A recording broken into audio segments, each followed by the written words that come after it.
la V3 était-elle ratée? Est-ce que la puissance, tu la ressens quand même dans les bras parce que c'est...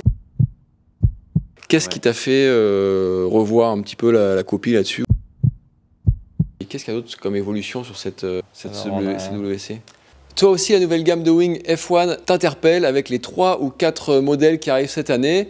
J'ai été interviewé directement Raphaël Sall lui-même pour essayer de mieux comprendre tout ça.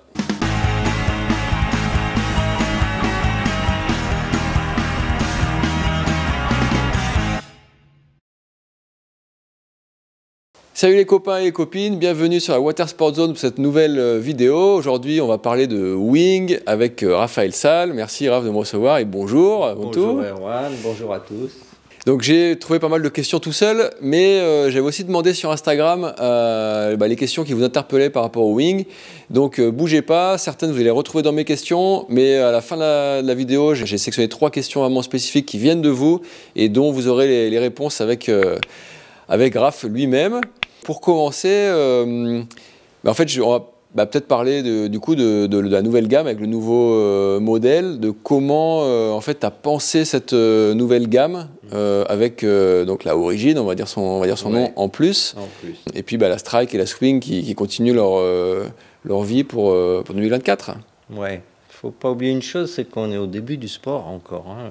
La Wing, ça a à peine 5 ans, donc c'est normal que les disciplines se définissent un peu de mieux en mieux au fil des années, que les pratiques changent.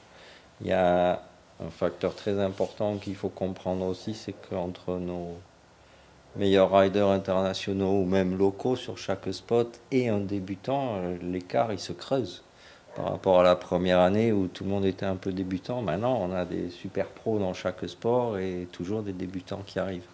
C'est pour ça qu'il commençait à nous manquer des modèles pour arriver à couvrir toutes ces pratiques. Et toujours, je lis tous les mails qu'on reçoit, j'écoute beaucoup à la plage. Et l'été dernier, j'ai eu beaucoup de commentaires disant qu'il manquait dans la gamme une aile, comme était la Swing V1 à l'époque en fait, légère, facile, qui permettait juste de partir au planning et de naviguer. Pas besoin d'aller vite, pas besoin de caper, pas besoin de sauter haut. Et c'est là où, quand j'ai vu que tout le monde me disait il faut revenir aux origines de notre gamme et du sport, je me suis dit, si aujourd'hui on faisait un modèle comme la Swing V1 d'il y a 5 ans, mais avec tout ce qu'on sait maintenant, on pourrait quand même faire quelque chose de super agréable et fun à naviguer. Donc la Origin était née.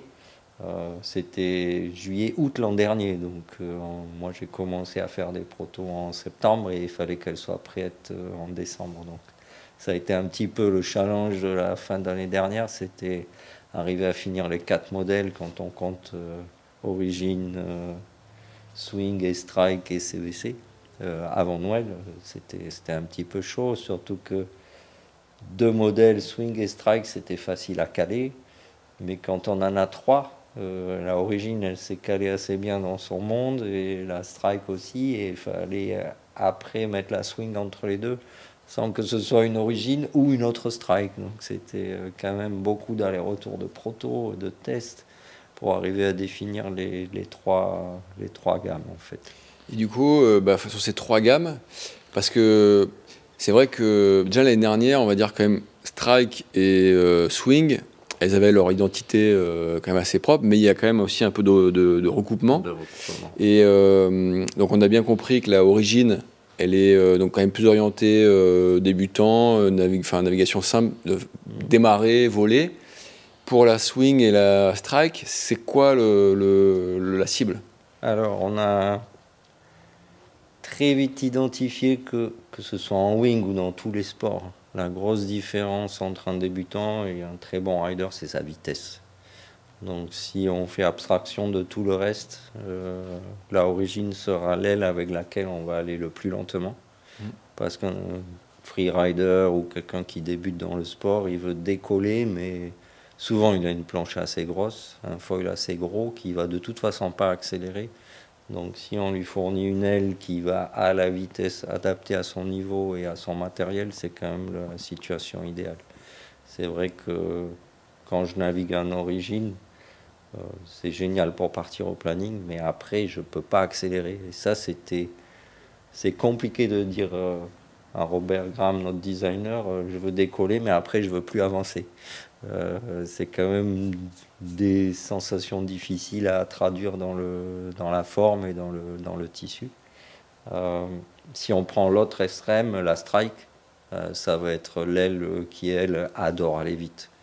Donc effectivement, si vous avez un foil qui est comme une 1480 Phantom qui ne va pas trop accélérer, ça ne sert à rien de lui mettre un moteur comme la strike dessus.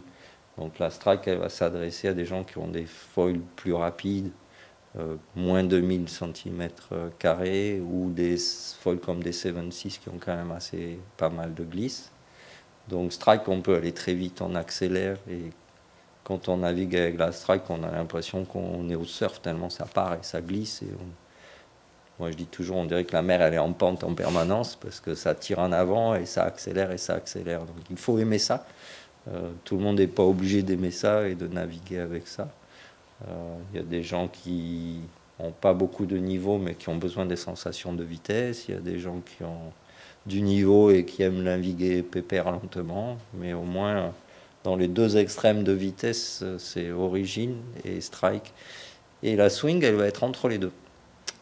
Pourquoi? Parce que je me suis aperçu que quand on navigue en vague, spécialement chez nous, les conditions sont dures. C'est onshore, il y a des mousses à passer, il y a des clapots à passer, la mer est démontée. Et ça sert à rien d'aller à Mach 12 quand on fait de la vague et qu'on traverse un chantier en permanence. Il vaut mieux avoir une vitesse un petit peu plus contrôlée, d'être à l'aise, pas être obligé de passer les mousses ou les vagues en choquant comme un fou, mais arriver bordé en gardant son équilibre, sans partir à tous les coups dans le ciel. Donc c'est vrai que le freestyler, il faut qu'il aille vite pour monter haut, donc c'est plutôt la strike. Le wave rider, lui, il est souvent dans des conditions un peu plus agitées et naviguer plus calmement, moins d'accélération, c'est quand même pas mal, et là c'est la swing. Après, quand on pense à vague ou pas vague, on se dit que les ailes auraient une différence en free fly, mais non. Elles sont très très proches. Si on fait un free fly avec la Origin, elle a l'avantage d'être plus légère. La swing, elle a un petit peu moins d'envergure, elle est un petit peu plus compacte, et c'est pas mal en vague aussi de ne pas accrocher partout. Et la strike, elle garde sa stabilité légendaire en free fly. Donc c'est vrai que on ne différencie pas les trois modèles avec leur free fly, mais plus avec la vitesse de navigation, la facilité de démarrer, de faire voler, de partir au planning, plutôt qu'avec le côté vague ou free fly. Et à propos de départ au planning, sur la strike spécifiquement, qui est peut-être un petit peu plus technique pour partir au planning, non pas forcément qu'elle manquait de puissance, mais que c'était un peu différent à exploiter. Est-ce que le fait qu'il y ait la Origin qui complète ce côté puissance, est-ce que c'est quelque chose sur lequel vous avez travaillé spécifiquement sur la strike aussi ou Oui, tout à fait. On avait un départ planning qui était exceptionnel depuis le début, depuis la Swing V1, Strike 1, 2. Et quand on a sorti la 3, c'est ce que je disais au début de l'interview, on a visé le haut niveau quand même. Et on a un peu oublié la facilité à départ, pour le départ planning. C'est pas qu'un bon rider partait moins bien au planning, mais un rider qui a été un peu moins dynamique, un peu moins expérimenté, il avait du mal à partir au planning avec la Strike V3. Et on a commencé par là. On a commencé par dire il faut retrouver ce départ planning qui était légendaire chez F1 et qui était faisait un des succès de nos gammes.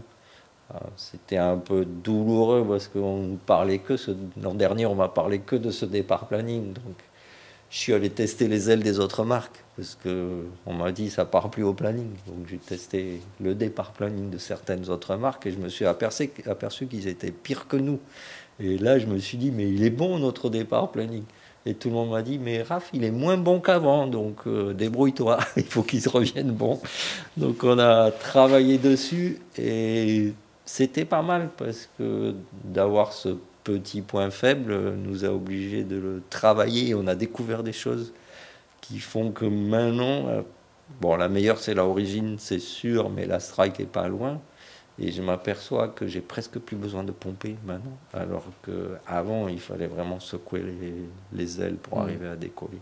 Donc ça nous a obligés à travailler un point faible et à revenir avec un point très très fort maintenant, le départ planning. Le secret de toutes les nouvelles ailes, y compris de l'origine à la CVC pour le départ planning, c'est que maintenant, quand on est debout et qu'on borde tous les modèles, on se met à avancer dans l'eau, alors qu'avant on était un peu à l'arrêt et on avait du mal à créer cette vitesse vers l'avant.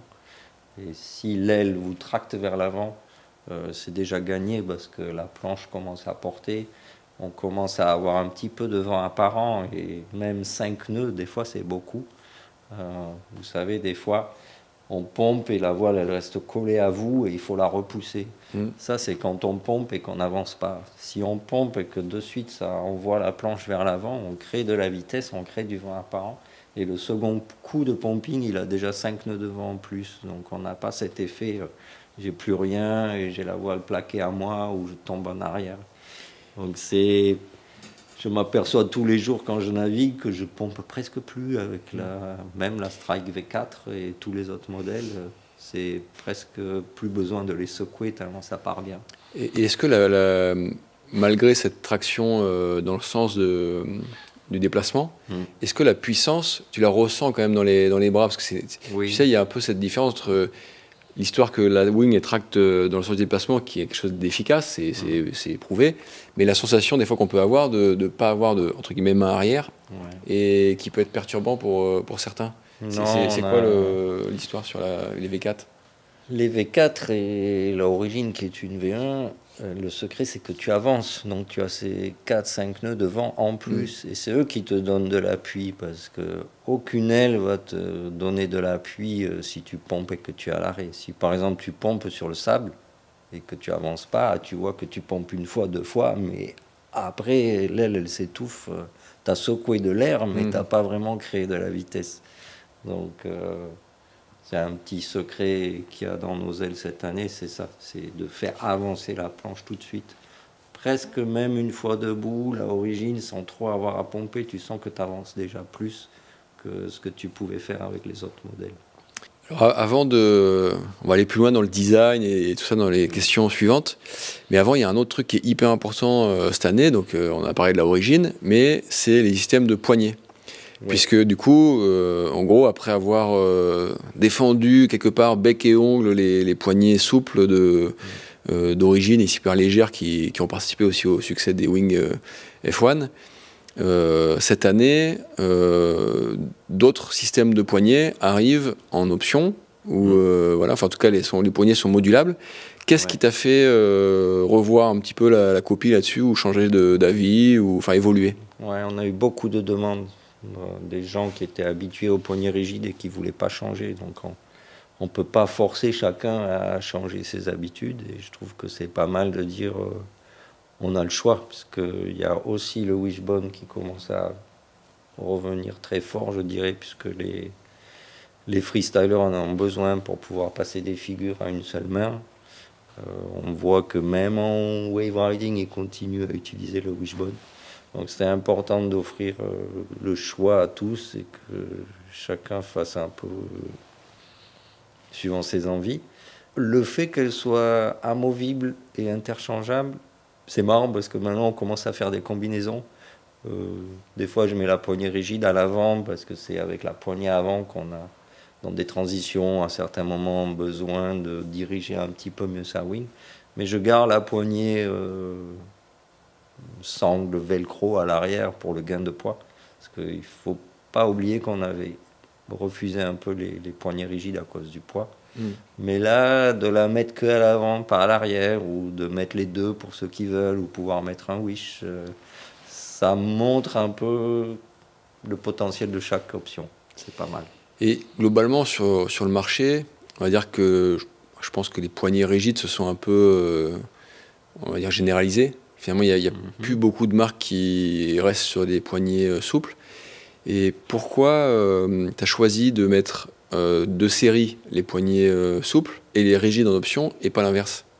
On sait pas. On attend un an Et quand on verra les ventes, la demande sur des rigides, s'il y a des gens qui commencent à faire des combinaisons rigides à l'avant, pas à l'arrière et tout, dans un an, on saura quel est le système le plus demandé. Je pense que le sport, il va encore changer, les habitudes vont changer, qu'on n'est pas à l'abri de surprises. Peut-être l'an prochain, il faudra livrer les voiles avec des wishbones. Bon, on laisse ouvert et on est en observation, on verra la demande, on verra. On a quand même beaucoup d'ailes sur le marché et les gens sont habitués à nos poignets souples. C'est pas évident de passer des souples aux rigides non plus, de la même façon que c'est pas facile de passer des rigides aux souples des fois. Moi, je commence à naviguer un peu avec les trois, souple, rigide ou wishbone. J'arrive à m'habituer un peu à tout, mais quand même, je mets jamais la poignée arrière rigide parce que ça tue beaucoup le free fly. Donc on a beaucoup parlé du free fly des LF1, que ce soit les swings et les strikes depuis le début, mais je crois qu'un de nos gros avantages en free fly, c'était de ne pas avoir la poignée derrière. La poignée avant, c'est pas trop grave, on peut la tenir un peu avec la main, parce qu'elle est devant, mais la poignée arrière, elle fait retomber souvent la voile. Oui, parce que du coup, là, le système, pour que les poignées soient amovibles, le système d'ancrage des poignées a forcément changé par rapport à ce qui était avant tout cousu. Et c'est vrai que si on les regarde, on voit des coutures impressionnantes, un patch impressionnant. Est-ce que donc les nouvelles wings maintenant avec leur poignée amovible, est-ce qu'elles sont plus lourdes comme ça ou... Non, à poignée égale sangle, on est au même poids, voire moins cette année. Donc on n'a pas pris de poids à cause du système interchangeable. Par contre, si on met les deux poignées rigides, c'est toujours plus lourd que deux sangles. Ok. C'est les poignées rigides qui seront en carbone? Non, c'est injection plastique et tube fibre de verre. La disponibilité des wings, c'est bientôt. Est-ce que les poignées, toutes les options de poignées seront disponibles en même temps? Non, on va avoir des décalages en fonction des délais de production, de l'assemblage. Les rigides sont un peu plus compliqués à assembler. Donc on attend les dernières nouvelles. On a commencé cette année la production très tôt, donc on était très content de pouvoir commencer en janvier avant tous les nouvelles en chinois. Donc il y a déjà beaucoup d'ailes qui tournent sur l'eau, un petit peu dans tous les pays et sur tous les spots. Et c'était important pour nous que les gens puissent recevoir les trois modèles en même temps, pas comme l'an dernier où la Strike est arrivée et puis la Swing après. Parce que ceux qui étaient déçus de la Strike, ils ne pouvaient plus changer pour aller chercher une Swing. Là, les trois modèles sont arrivés en même temps. Toutes les surfaces, à part la 2 et la 2.5, qui arriveront fin mars, elles sont déjà sur l'eau. Elles ont beaucoup été testées, mais qu'avec les poignées sangles classiques, pas encore avec toutes les options de poignées. Mais en avril, normalement, les poignées rigides et hybrides seront disponibles. Autre sujet, du coup, on a 3 ou 4 modèles selon comment on considère la CWC, donc ce qui est quand même une gamme assez développée. As-tu été tenté d'adopter des constructions avec des matériaux différents sur l'un ou l'autre des modèles? Oui, on l'a un petit peu. En fonction des modèles, on a deux Dacron, le High-Tex en 158 et 178 grammes. Sur la Origine, par exemple, au centre, il n'y a que 2 panneaux en 158 sur le bord d'attaque, alors que sur une Strike, il y en a 1, 2, 3, 4 en 178 grammes. Donc, en fonction du programme, on va chercher la perf, la stabilité avec la Strike, et on a une aile qui est un petit peu plus rigide. En Origine ou Swing, on se permet d'un petit peu assouplir pour privilégier le confort, la légèreté. Donc on joue sur les Dacron, on joue un petit peu sur les SPI, mais pas beaucoup. Et la CVC, on a fait des tests et on a décidé d'utiliser la Lula sur les 3 lattes, parce que on a fait des full à Lula à 100%, on a fait des semi à Lula qu'avec les 3 lattes, et le rapport gain de poids, augmentation de prix, le plus optimum, c'était avec les lattes pour la Lula. On gagnait moins en faisant tout le bord d'attaque et le prix s'envolait en plus. Donc, on a privilégié le gain de poids sur l'arrière de l'aile, justement pour que toutes les manœuvres, l'inertie du poids, le pumping, le free fly soit amélioré sur la CVC grâce à un matériau comme l'Alula. Chez Alula, il y a toutes les marques qui utilisent le 80 grammes et nous, sur la latte centrale, on utilise un 100 grammes. Donc un petit peu plus solide que ce que les autres marques ont utilisé en général. Parce que dans la latte, on met beaucoup de pression, il y a les poignets qui tirent, il y a beaucoup d'efforts. Et on a eu de meilleurs résultats avec un Alula un petit peu plus costaud. Et est-ce que tu as été tenté ou peut-être tu as essayé d'autres tissus alternatifs au SPI? Parce qu'on sait que le SPI, après, il y a différentes façons de travailler le SPI, de le positionner et tout. Je sais que vous travaillez beaucoup là-dessus. Mais il a aussi des défauts, on va dire. Oui, et il y a le Dynéma qui arrive sur certains modèles. Il y a le CZ05 là, certains utilisent aussi. Qu'est-ce que tu penses de tout ça? Est-ce que tu as été tenté? On a fait des tests. Le problème de tous ces tissus laminés, parce qu'ils ont tous un film et des fibres plus ou moins nobles collés dessus, c'est le poids.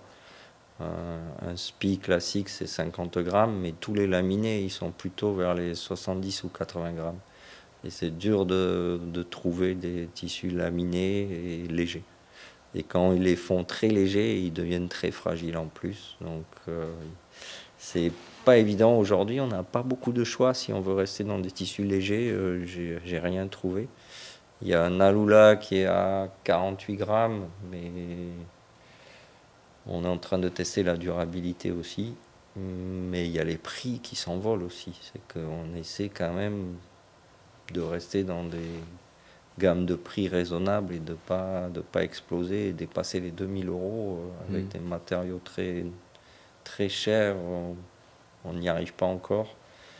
On trouve aussi, et c'était mon discours depuis le début, que on apprend énormément en design tous les jours et qu'il y a tellement déjà de progrès à faire en utilisant du Dacron et du SPI que c'est presque pas la peine d'aller mettre des roues de Formule 1 alors qu'on est encore avec des charrettes et des chevaux. J'exagère, mais c'est un peu ça. On a prouvé chez F1 que V1, V2, V3, V4, on faisait des progrès impressionnants d'un modèle à l'autre. Et que le jour où on va maîtriser vraiment le design, ça vaudra le coup de commencer à mettre des matériaux. Bon, c'est ce qu'on fait sur la CVC. On met l'Alula, mais que là vraiment où il est indispensable et hyper rentable. Mais on ne le jette pas partout comme ça pour rien gagner et faire croire qu'on a fait beaucoup de R&D et qu'on a une aile fantastique. Et c'est parce que c'est très cher que c'est mieux, des fois. Il faut aller sur l'eau, ressentir les sensations, tester un peu tout ça. Mais on arrive à faire de très très très belles choses avec un SPI. Le problème des laminés, c'est qu'ils ont du rétrain aussi. Par exemple, quand on va fabriquer l'aile à l'usine avec le code 0 ou tous ces tissus laminés, le tissu est lisse, il est parfait. Mais quand on l'aura froissé plein de fois dans son sac, il ne va jamais retrouver sa forme d'origine. On appelle ça le shrink. C'est qu'un tissu froissé qui fait plein de bosses dans tous les sens, il est forcément plus petit en surface. Et quand on commence à marier les différents panneaux avec ces tissus qui ont du shrink, on s'aperçoit qu'on a des plis, des problèmes, qu'on perd la tension de bord de fuite. Et on travaille dessus, mais on n'est pas encore prêt vraiment. Ok. Et du coup, à propos de design pur maintenant, alors ça va peut-être surtout concerner la Strike. Si mes souvenirs sont exacts, l'an dernier on avait une coupe horizontale à l'avant et ça partait en coupe, alors on peut la considérer verticale ou semi-radiale sur l'arrière. J'ai l'impression que cette année en fait c'est un peu plus horizontal partout, même si la radiale avec les steps, les staggered seams restent. Non, c'est proche, hein. On a gardé un panneau vertical avec des coupes horizontales devant pour bien contrôler la forme du profil. Et derrière, justement, avec un matériau comme le SPI, il faut vraiment garder le droit fil dans le sens des efforts. Donc on utilise le radial. Et à l'arrière, on a un SPI un peu plus solide, en 66 grammes au lieu de 50, qui permet de conserver un bord de fuite propre et résistant au fil du temps. C'est très proche. On a vraiment retravaillé un peu tout.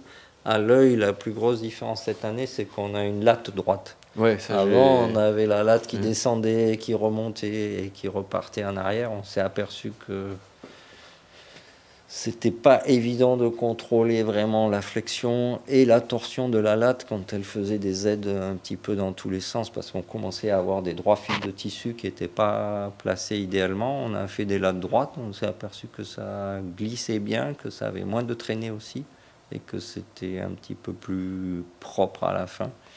Et les 4 modèles ont les mêmes lattes droites, fonctionnent sur l'avantage de refaire les 4 gammes en même temps, et que tout ce qu'on a appris sur la Strike au début, on l'a mis dans les autres modèles à la fin. Mais en revanche, cette latte droite, tu es un petit peu obligé à modifier les poignées du coup, pour avoir le décalage. Oui, la poignée rigide. La poignée rigide, elle est plus haute à l'avant qu'à l'arrière sur la main avant pour garder le poignet dans l'axe. On l'a pas la poignée avant. La poignée arrière est droite, mais la poignée avant est décalée. En sangle, ça ne changeait rien. Ça change pas. Tu n'as pas plus la main arrière, le bras arrière plus fléchi. Avant, il y avait un décalage. Oui, alors on avait un décalage parce qu'on avait de bords de fuite qui n'étaient pas encore idéalement tendus. Le plus gros travail qu'on a fait sur la Strike et après qu'on a pu implémenter sur les autres modèles, c'est la tension du bord de fuite. Toutes les performances de la Strike de cette année viennent du travail qu'on a fait sur les tensions du bord de fuite. On se bat depuis la première wing de l'histoire sur cette tenue du bord de fuite du net de wing. Tous les designers ont le même problème et c'est celui qui trouve la meilleure solution ou qui a le meilleur produit.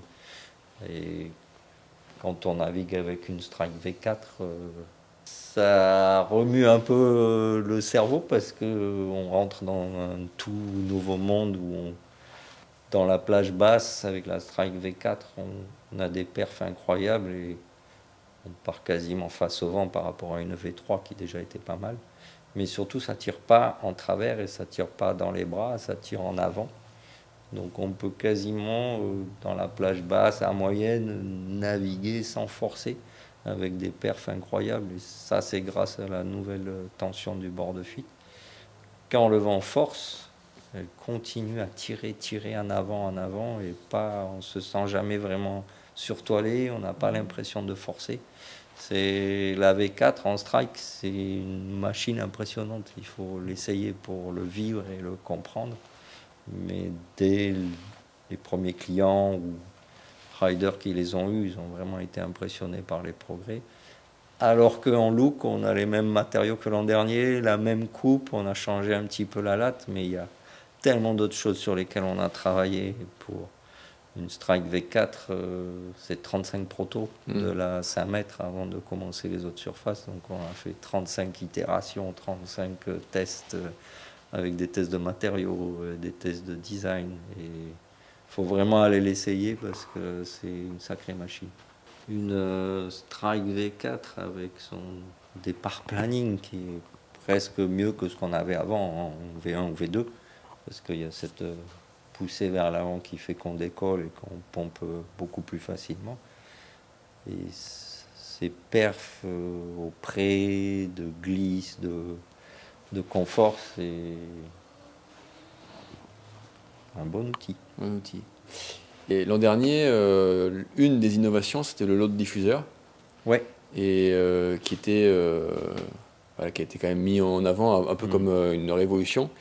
Cette année, il y a un retour en arrière, en quelque sorte, parce que le load diffuseur, il est largement diminué, pas loin de moitié, je pense. On a gardé les mêmes épaisseurs, la même rigidité, mais on l'a optimisé en taille pour gagner du poids. Donc on a enlevé toute sa partie avant et on a réussi à le réduire.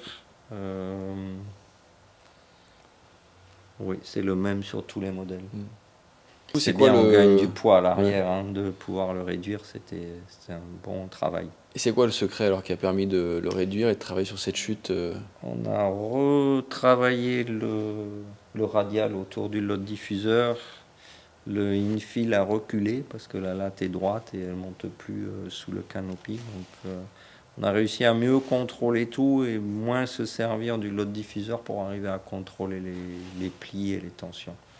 Donc c'est un gain de poids qui est reculé et qui aide beaucoup en free fly. Dans tout le contrôle du bord de fuite, en fait, souvent on vient me voir et on me dit mon spi s'est détendu. Parce que une aile qui a vieilli, elle est détendue. Si tu veux, pour bien voir, Pour ta démo, on va essayer de se mettre dans le... Voilà, là on verra bien sur cette caméra. En fait, l'enjeu du contrôle du bord de fuite, c'est cette flexion. Tu vois que là, j'ai complètement bousillé mon bord de fuite, en fait. Donc, ce qu'il faut contrôler, c'est que ce bord d'attaque, il vieillisse pas. Déjà, c'est pour ça qu'on a développé les deux High-Tex avec 2 grammages. Et on a une bonne durabilité des performances grâce à ce Dacron. Mais cette année, on a en plus, pour éviter ce mouvement du bord d'attaque vers l'arrière qui détend tout le spi, tu peux noter que ici on a doublé à l'avant, là on a doublé ici, on a doublé là et on a doublé là. C'est comme si tu avais un tuteur à l'avant qui contrôle en navigation cette flexion vers l'arrière qui détend le bord de fuite autour de la latte, là où justement il faut garder ton aile le plus bordé possible et pas ouvrir le bord de fuite. Donc on ne le dit pas dans la com parce que c'est pas à peine de le raconter à toute la planète. Entre nous et Juan, on peut expliquer qu'un des succès, des petits plus de la strike, c'est le dégradé du doublage. Ouais, le doublage à l'avant qui permet au bord d'attaque, quand tu prends une claque, de ne pas lâcher. De revenir aussi peut-être. Et revenir, avoir un petit peu de nervosité aussi. Tout ça sans avoir à faire un bord d'attaque qui aurait un gros diamètre et qui serait raide au pumping, lourd et qui dégraderait les performances. Donc on commence à orienter les panneaux ici, mais on commence à renforcer aussi les bords d'attaque dans le sens où ils devraient être raides et les laisser respirer dans le sens où il faut qu'ils respirent pour un départ au planning, un pumping plus facile et du confort de navigation. Okay. C'était sous les yeux de tout le monde, mais on ne l'a jamais trop expliqué. Et dans le développement, je pense qu'on va tous se mettre d'accord, enfin on peut tous se mettre d'accord sur le fait que des fois on va un peu loin, on revient en arrière, etc. Et en même temps, ça ouvre la discussion sur le fait qu'il y a le marketing, chaque année on nous vend une révolution, puis après on revient en arrière, etc. Est-ce que ça t'énerve quand on te dit ça? L'année dernière, tu nous as dit que c'était ça, et puis cette année, tu reviens en arrière? Bon, on suit notre ligne, on évolue. Je crois pas qu'on... Des fois, on va un peu loin sur certains points. Je sens pas de gros retours en arrière. Normalement, le rider qui passe de la V1, V2, V3, V4, il reste dans la même famille de produits avec des perfs et des programmes assez proches. C'est pas comme si la strike d'un coup ça devenait une aile de vague et que ce soit plus une aile de freestyle ou de perf. Normalement, celui qui achète une strike, il va trouver dans la strike tout ce qu'il cherche, la perf, mais avec un départ planning nouveau qui la rend plus accessible. C'est fou parce que maintenant, j'arrive à naviguer avec des planches qui ont 5-6 litres de plus et une aile qui part très bien au planning. Je tombe presque 1 mètre carré des fois. Une demi-taille parce que j'ai du volume en plus et encore une demi-taille parce que la strike part super bien au planning. Pareil on parle de la strike, mais la swing part super bien au planning aussi. Et en vague, c'est agréable de pouvoir partir avec une toute petite voile qui va bien décoller pour qu'on ne soit pas encombré dans les vagues ou dans le free fly. Il y a une autre chose qui différencie les 3 modèles, c'est la plage d'utilisation. La strike va se tenir beaucoup plus loin que la origine, par exemple. La origine qui est prévue pour naviguer plus doucement, elle ne va pas avoir la même plage haute que la strike. Je reviens un petit peu à la chute, là, parce que, l'ouverture de la chute, etc. Parce que dans la dernière année, en fait, sur le design des wings, on a vu des wings qui en statique avaient les oreilles qui ouvraient. On voit aussi des wings qui en statique ont les oreilles carrément qui ferment. Globalement, j'ai pas regardé dans le détail, là j'ai pas trop eu le temps, mais jusqu'ici c'était assez droit. Et c'est resté pareil. Oui, on est assez droit. Et l'enjeu de la chute, c'est ici.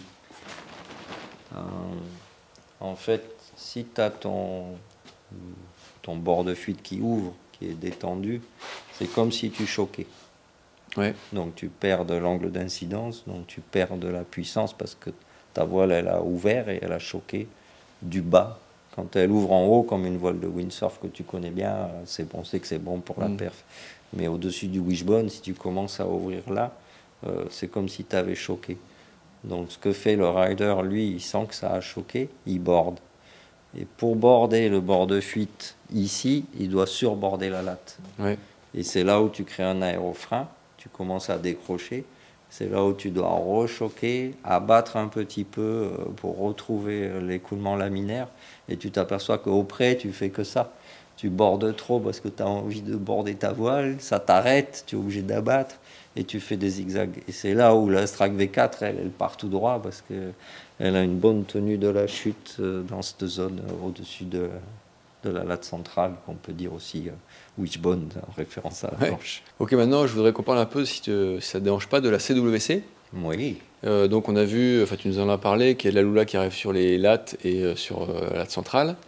Qu'est-ce qu'il y a d'autre comme évolution sur cette CWC? On a commencé la CWC quand on avait quasiment fini la Strike V4. Donc tout ce qu'on a gagné et tout ce qu'on a appris sur les 3 modèles en départ planning, pouf, il est parti dans la CVC. Et c'était génial d'améliorer le départ planning des voiles de petit temps et de les voir plus faciles à pomper avec un bon appui, une bonne puissance sur les 2 bras pour s'équilibrer et démarrer. Et après en navigation, lors des tests avec Jules Chollet, un de mes testeurs avec Mika, on était en mer et je dis bon, elle marche bien, t'as 6 mètres. Et il me dit mais elle se porte toute seule. Je dis ah oui, tu forces pas. Il me dit oui, je force pas, ça glisse, ça tire en avant et la voile, j'ai pas à la porter. Il avait une sensation de légèreté incroyable avec la nouvelle CWC. Surtout qu'on avait l'ancien modèle, évidemment, pour comparer à côté, avec lequel on portait du poids et on forçait beaucoup plus. Donc, sur les CVC, c'est cette sensation pumping beaucoup plus efficace et facile et intuitif. Et après, une sensation de glisse et de légèreté nouvelle par rapport aux ailes d'avant, qui est intéressante quand tu trimbales des 6, 7, 8 et même la 9 mètres carrés, d'avoir quelque chose de léger dans les mains, c'est un gros plus. Et cette légèreté, on va dire dynamique, elle vient de quoi, du profil alors? Ouais, qui est peut-être plus... Tu sais, quand tu as un bord de fuite qui se détend, une aile qui se déforme de partout, finalement, tu as une aéro complètement détruite et tu finis par surborder, forcer. Ça devient très technique à naviguer, mais quand tu as un produit parfaitement équilibré qui vole un petit peu tout seul parfaitement et que tu n'as pas trop d'ajustements à faire toi, ben, tu le sens. Tu sens la différence dans les bras. Surtout que dans la wing, il n'y a pas de pied de mât, il n'y a pas de ligne, c'est toi qui sens tout en direct. C'est un des avantages de ce sport, c'est d'avoir toutes les sensations qui passent sans passer à travers un pied de mât ou des lignes. Oui, c'est sûr. Ce concept CWC, en fait, c'est vous qui l'avez inventé chez F1. Et on a vu l'an dernier qu'il était apparu chez des concurrents. Pourquoi tu as laissé faire ou t'as accepté ou c'est... Ouais, on a déposé un brevet. Donc, quand on a développé ce nouveau concept, on était tellement impressionné par le résultat qu'on a déposé un brevet. Pour les autres marques, et même nous, on n'aime pas utiliser les brevets des autres parce que bon, ça veut dire négociation, royalty et tout ça. Et pendant des années, normalement, on essaie de faire autrement. Mais là, j'ai l'impression qu'il y a pas mal d'autres marques qui ont tout essayé et qui, au bout d'un moment, se sont dit il faut prendre le brevet F1 parce que ça marche et on n'a rien trouvé de mieux. Après, toutes les marques ont des brevets et c'est un peu une arme de dissuasion aussi. Et ça permet de faire du troc et d'échanger des choses aussi. C'est que moi, dans mon panier, j'ai la CVC, toi, tu as autre chose, peut-être en largeur pour une marque, autre chose pour une autre. Donc c'est vrai que ça permet de s'échanger plus. C'est plus pour ça, pour avoir une monnaie d'échange quand on n'a pas certains brevets et que des marques assez solides à nom, pour pas être obligé de tout le temps payer le prix maximum et de payer des royalties à tout le monde et de ne pas avoir de monnaie d'échange. Après, on a limité le nombre de marques, c'est qu'on a choisi qui pouvait l'avoir, donc il y a Duotone. Les deuxièmes, c'était Reading. Il y a Air Rush qui me l'a demandé, qui prépare une aile. GA, à qui j'ai donné une licence. Et Tu voulais récupérer le camber, quoi. Non, mais il y a des choses il y a des marques qui ont des usines, Oui, oui. il y a des marques qui ont d'autres brevets. Bon, voilà, on s'entend. Après, on a des affinités avec certains. Avec Duotone, on s'entend super bien. Avec Thiel, le boss. Donc, on le donne un peu à qui on veut, au prix où on veut et en fonction des échanges. Mais pour revenir à ta question, la principale raison, c'est aussi que si tu ne le donnes pas à certains, ils vont copier, tu vas partir en procès. Donc il vaut mieux dire, ok, je sélectionne et je le donne à certains, plutôt que se voir copier de partout, finir en procès et perdre un temps incroyable. Donc, Ouais. c'est aussi une reconnaissance pour nous de voir certaines grandes marques qui prennent nos brevets et qui le déclarent officiellement. Donc, on n'est plus tout seul sur le marché. Il n'y a pas que la CVC qui a 3 lattes, mais à nous de faire la meilleure aussi. C'est pas parce qu'ils en ont fait qu'on va perdre des ventes sur la CVC. Au contraire, même si tout le monde se dit on t'a acheté l'original, finalement c'est pas mal pour iPhone. Donc je voulais enchaîner, Raph, sur les prix dans la gamme. Si mes informations sont bonnes, en fait, en gros, entre Origin, Strike et Swing, on est globalement dans la même zone de prix. On pourrait imaginer que ça aurait du sens dans la gamme d'avoir tu vois, une wing beaucoup plus accessible, même en termes de budget, et puis d'autres avec des budgets plus élevés pour les experts, enfin, comme ça peut se faire dans d'autres activités. Ouais. Quelle est l'explication? Alors la première explication, c'est qu'on a le même matériau pour les 3 modèles. Donc c'est pas comme en planche par exemple, où tu peux avoir de la fibre de verre et du carbone, et avec un prix qui est 5-6 fois plus cher en carbone qu'en fibre de verre. On n'a pas ce choix, on n'a qu'un SPI. Donc, et en Dacron, on a du mal à trouver des Dacron qui seraient aussi performants, parce qu'il en faut quand même. On ne peut pas faire une wing qui se transforme en chiffon au bout de 2 jours. Après, on a quand même 80 € à chaque fois entre les 3 modèles. Donc la Origin est 160 € moins cher que la Strike. Et on a travaillé la Origin avec, si vous regardez bien, il y a moins de segments au bord d'attaque, moins de panneaux, il n'y a pas de coupe radiale. On a fait tout pour quand même qu'elle soit le plus simple possible à construire. Pour donner un ordre d'idée, on a gratté 10% de longueur de couture en moins sur la Origin par rapport à la Strike. On a, en gros, sur une 5 mètres, on a 110 mètres de couture à faire sur une Strike et 100 mètres sur la Origin. Donc on a vu avec l'usine et on a essayé de optimiser un peu tout ça et gratter le maximum. Après, la deuxième solution qu'on a, c'est les packs. Quand on fait un foil, une planche et une Origin, on arrive à avoir une offre assez intéressante. Donc, ceux qui ont besoin de s'acheter un quiver complet, on est super bien placé sur le pack Origin. Et est-ce que la Origin, elle a pour vocation de rester plus longtemps au catalogue, sans changer? Ou est-ce qu'elle risque de changer tous les ans? On verra. En fonction des évolutions qu'on va trouver, normalement, une aile de freeride, elle n'a pas besoin d'évoluer beaucoup, mais on verra ce qui se passe avec les matériaux et ce qu'on peut trouver. Elle peut évoluer légèrement, mais c'est vrai qu'on mettra moins d'efforts à faire évoluer une Origin qui est vraiment incroyable aujourd'hui dans son programme. Ça sert à rien de la faire accélérer parce qu'on ne veut pas qu'elle aille vite. Le départ planning, il est excellent. Le rapport poids est très bon. La sensation de légèreté est très bien. Donc, normalement, on n'a pas trop de travail sur la Origin.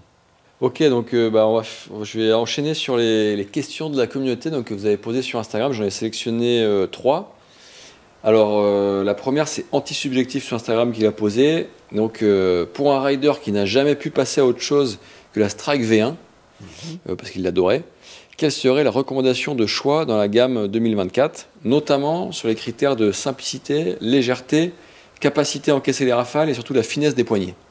C'est spécifique comme question. Ouais, il a raison. Je pense que c'est justement le client qui attendait la Origin. Parce que c'est tout ce côté léger, agréable, facile à démarrer, pas prise de tête, mais avec les performances quand même d'aujourd'hui. Parce que quand on dit que la Origin est l'aile la plus lente de la gamme, si je fais un bord de près avec une Origin contre une Strike V2, ça va quand même très bien marcher, surtout dans la plage basse à moyenne. C'est vrai qu'elle n'aime pas trop aller dans la plage haute. Donc je recommande aussi la Origin aux riders qui détestent naviguer sur toile et qui aiment prendre l'aile la plus possible et naviguer en douceur. Donc c'est peut-être son cas. Ok. Alors après, il y a Alain Wildy qui a demandé en fait quel est l'intérêt d'équiper les nouvelles wings en poignées souples avec en option des poignées hybrides qui restent, en tout cas selon lui, au final dans le même esprit. Et il demande en plus quel sera le prix des poignées optionnelles en carbone. Alors on a déjà eu la réponse que c'était pas en carbone, mais quel serait le prix des poignées? L'avantage de livrer les ailes avec la poignée la plus légère possible, c'est qu'on est très proche de ce qu'on avait avant. Ceux qui ont envie de quelque chose de un petit peu plus rigide qu'avant, il y a la hybride. Mais la hybride, elle a ces deux en base platines en base qui sont en plastique injecté, qui pèsent un poil plus lourd que les velcro. Donc on commence à rajouter du poids et on a un gros gain de rigidité parce que la platine en plastique de la hybride maintient très bien la connexion entre la poignée en sangle et la voile. Et on est à, alors j'ai oublié les prix, on les a fait il n'y a pas longtemps, c'est 39 je crois la hybride et 40 quelque chose la rigide. On a sciemment conservé des prix assez bas pour toutes les options de poignée pour pas qu'on se dise on achète une aile et on rajoute 200 € de poignée. Et après on aura le Wishbone qui lui est en carbone très léger, on n'a pas encore les prix. L'avantage du Wishbone, c'est qu'il a que 2 points de fixation, donc c'est moins que des poignées qui ont 4 points de fixation et qui rajoutent du poids à chaque fois que tu mets un point de fixation.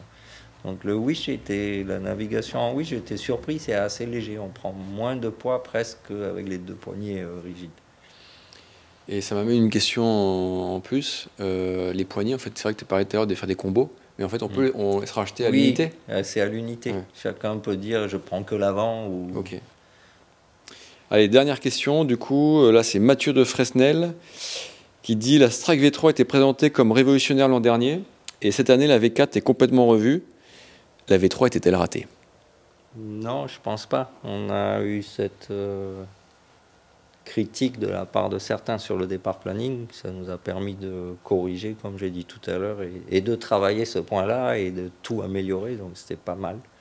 Je crois que les perfs de la V3 par rapport à la V2 étaient quand même impressionnantes aussi. On a l'avantage d'être au début du sport. On n'est pas comme dans un sport comme le kite qui a 30 ans et où c'est difficile de faire des révolutions. Mais là, c'est vrai qu'avec Robert Graham, notre designer, on apprend énormément chaque année.